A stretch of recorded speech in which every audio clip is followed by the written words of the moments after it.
to hear what we have to say. A historic election took place yesterday on the 30th of July 2018. We're very excited that our people came out to vote in their thousands, in their hundreds of thousands.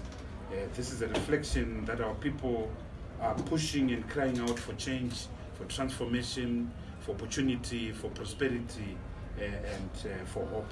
So we want to thank and express our indebtedness to the thousands of Zimbabweans that braved the cold, that braved the wind, that braved the pain to come and vote for change and transformation in their country. We are, however, concerned about the challenges that our people faced.